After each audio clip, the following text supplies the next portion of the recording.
Après la sortie il y a quelques mois de Venom 2 Let There Be Carnage au cinéma et la sortie en VOD du film, que j'espère que vous avez évidemment tous vu, je vous propose donc de enfin déterminer qui est le Venom le plus puissant en prenant en compte celui de Tom Hardy, mais pas que, on va aussi ajouter aux autres de la Terre 616, ceux de la Terre Ultimate, mais aussi celui de Spider-Man 3. Alors, qui de Tom Hardy, Topher Grace ou des différents autres des comics est le meilleur? C'est ce qu'on va voir aujourd'hui à travers les comics, mais évidemment les films. Et d'ailleurs, je ne vous l'ai jamais dit, mais je suis une version alternative de Venom.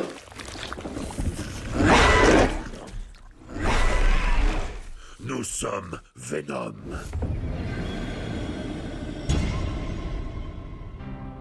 Alors, est-ce que je vous ai surpris? Je pense que oui, et sachez que c'est Sony Pictures Home Entertainment qui m'a permis de me transformer parce qu'il sponsorise la vidéo. Ça me permet de vous faire gagner de cette Lego sur les réseaux sociaux et de vous parler du film Venom 2 Let There Be Carnage qui est déjà disponible en VOD à l'achat et en location avec Canal VOD.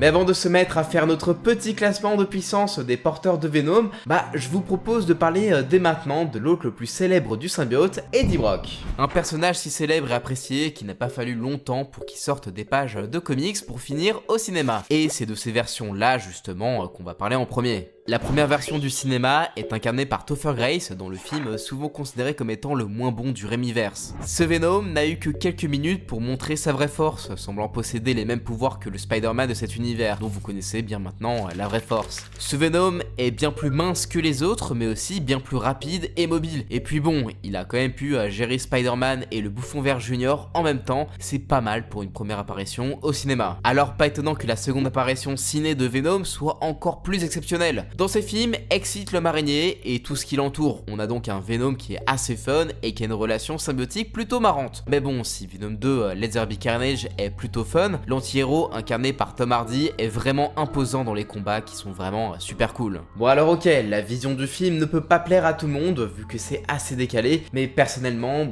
j'aime bien les films sans prise de tête et décomplexés, et les combats et les scènes d'action sont vraiment super bien faites. Et dans le film, il tire sa puissance uniquement du symbiote, et quel symbiote justement! Avec une taille et une musculature impressionnantes faisant honneur à ses versions comics, ici le Lethal Protector porte bien son nom et n'hésite pas à bouffer du criminel quand il le faut. Niveau combat, ce Venom affronta une version de Riot bien plus vénère qu'en comics, mais aussi Carnage pourtant en duo avec Shrek et avec ses pouvoirs soniques. Alors malgré sa faiblesse au son et au feu, cette incarnation bien vénère de Venom résista au réacteur et à l'explosion à bout portant de la fusée qui tua Riot et réussit à tanker les pouvoirs soniques de Shrek et les ondes sonores du clocher. Et tout ça grâce à quoi? Un puissant lien entre Venom et Eddie qui, malgré des disputes bien houleuses, s'avéra être bien plus puissant que la connexion entre Carnage et son hôte Cletus Kasady. Et maintenant qu'Eddie et Venom sont parfaitement sur la même longueur d'onde, qu'ils ont absorbé Carnage et qu'ils ont fait l'expérience du multivers, je suis vraiment hypé de voir leur évolution dans le prochain film, peut-être face à Toxin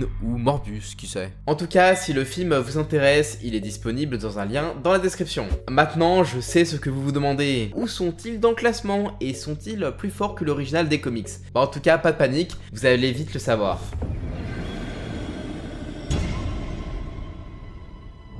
Maintenant qu'on a commencé à présenter les versions ciné, il est temps de présenter les bails et d'apporter quelques petites précisions.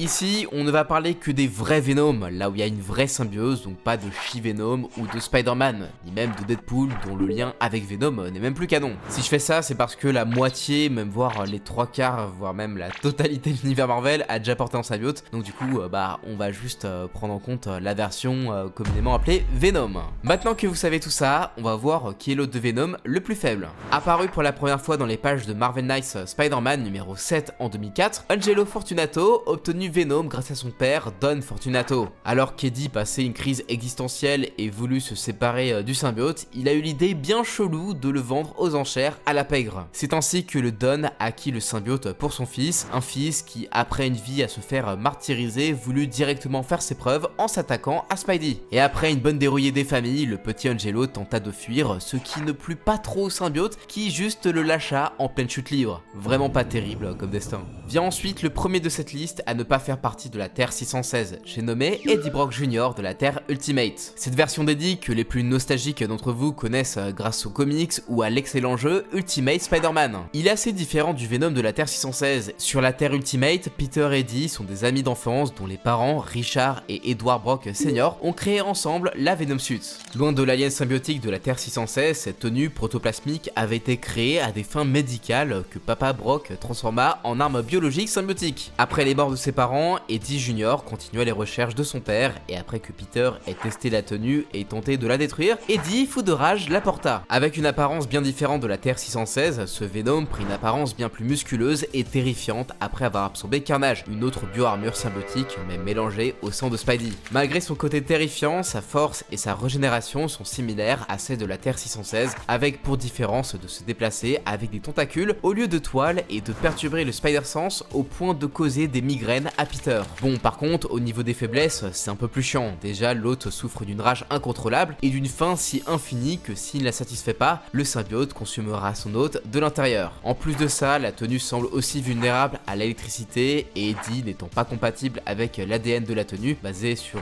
Richard Parker, il souffre d'autant plus de faiblesses que du manque de contrôle. Des faiblesses qui semblent étonnamment diminuer chez son prochain porteur et prochaine entrée dans la liste, Conrad Marcus, également un habitant de la Terre Ultimate. Le Dr Marcus était un biochimiste d'Oscorp qui injecta la formule Oz dans l'araignée qui mordit Miles, lui donnant ses pouvoirs. Après ça, Marcus quitta Oscorp pour Roxxon afin de récupérer la Venom Suit en leur possession, devenant un Venom encore plus gros et terrifiant. Même si le personnage n'apparut que dans 7 numéros, il démontra une puissance égale au précédent Venom et celui de la Terre 616 avec une résistance bien accrue à l'électricité en survivant à une décharge du Venom Blast de Miles. Un échec qui forcera Miles à balancer toute sa puissance électrique de l'intérieur de la créature pour séparer Conrad de sa tenue, plutôt badass comme moment. Pourtant, au-dessus de ces deux versions de Venom Ultimate, on retrouve un Venom aussi bien aimé que mal aimé. Je veux bien sûr parler du Venom du film Spider-Man 3. Et oui, s'il se place au-dessus des autres, c'est qu'en plus de sa vitesse supérieure et de ne pas avoir de problème avec une faim dévorante, ne souffrant que des ondes sonores, ce Venom, contrairement aux effrayantes versions d'Ultimate, ne souffre pas d'incompatibilité avec son symbiote. Car oui, il faut pas se leurrer, si Marcus avait quelques numéros de plus, bah il est certain qu'il aurait également souffert de ça puisqu'il n'est pas Richard Parker.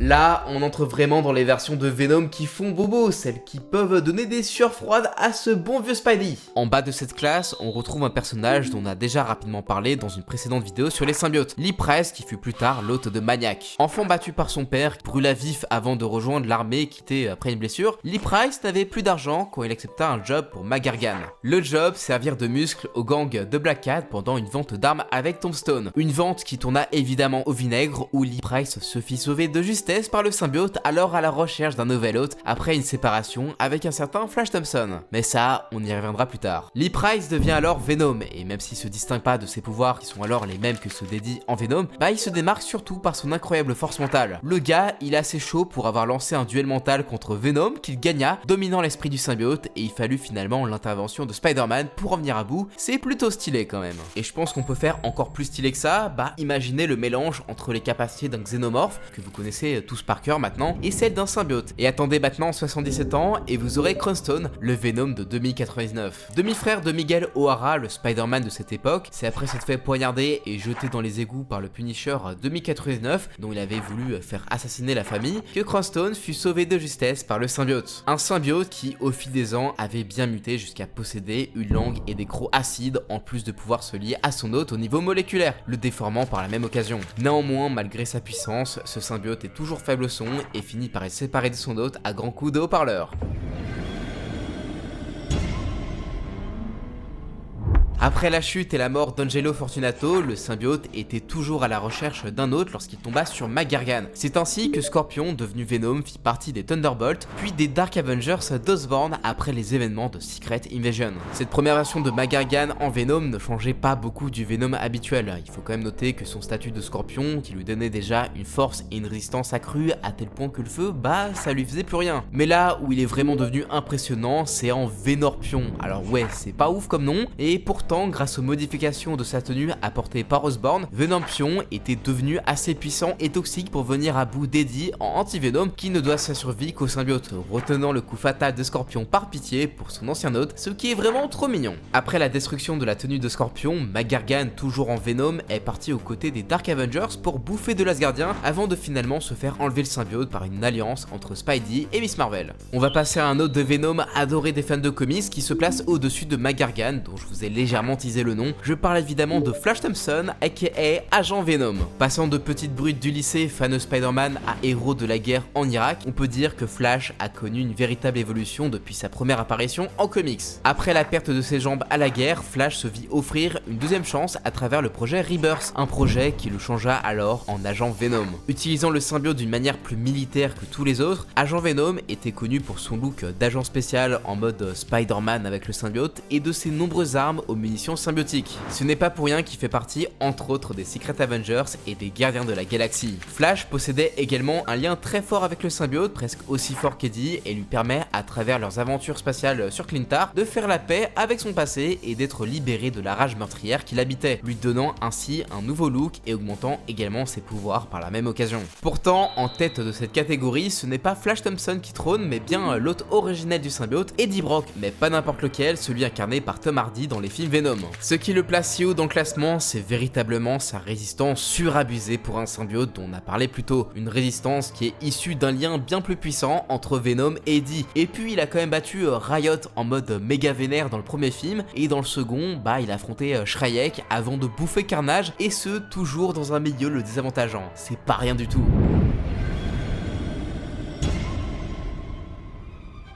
Vous l'aurez remarqué, mais dans cette liste, un porteur de Venom manque à l'appel, et pas des moindres puisqu'on parle du porteur de Venom par excellence, Eddie Brock de la Terre 616. Et ce n'est pas pour rien, même si tous les précédents porteurs de Venom font honneur au symbiote et à son classement dans notre précédente liste, le Eddie d'aujourd'hui n'a plus rien à voir avec ce qu'il était autrefois. Alors garo spoil de King in Black puisqu'on va parler du nouveau dieu des symbiotes, Eddie Brock. Et oui, après l'invasion de Knull et de ses symbiotes, Eddie et son fidèle allié symbiotique se virent confier les seuls pouvoirs capables de contrer la puissance abyssale de Knull, l'unipouvoir de la force Enigma qui n'est autre que le dieu de la lumière. Avec les pouvoirs du dieu Némésis de Knull, il devient une version cosmique de Venom faisant fusionner Mjolnir et la planche du surfeur d'argent en une hache de combat bien stylée avec laquelle il défonça Knull et l'envoya dans le soleil. Après ce combat titanesque, Eddie rendit à Thor et au surfeur leurs précieux objets et perdit l'unipouvoir, mais récupéra en revanche un pouvoir tout aussi grand, celui du King in Black. Eddie devient alors le dieu des symbiotes, lui permettant de les piloter à travers l'univers pour faire le bien et pouvant être presque omniprésent en s'incarnant à travers les nombreux symbiotes sous son contrôle. Désormais un dieu, Eddie laissa le rôle de Venom à son fils Dylan, mais ça je vous laisserai y découvrir dans les pages de la nouvelle série de comics Venom. Et vous, quel est votre porteur de Venom préféré? N'hésitez pas à me le dire dans les commentaires, même si je me doute que je vais avoir un max d'Eddie Brock vu que sa fanbase grandit toujours plus avec les films, les jeux et les comics récents. Et si vous êt en manque, sachez que Venom 2 Laserbeak Carnage est disponible en VOD, à l'achat et en location avec Canal VOD. Si cette vidéo vous a plu, pensez à lâcher un pouce bleu, à vous abonner ou à partager la vidéo, ça fait toujours plaisir. Et sinon, vous pouvez toujours regarder mes autres vidéos sur les symbiotes ou l'univers de Spider-Man notamment. Je suis sûr que ça vous donnera envie d'activer la cloche d'ailleurs pour ne rien louper des prochaines vidéos.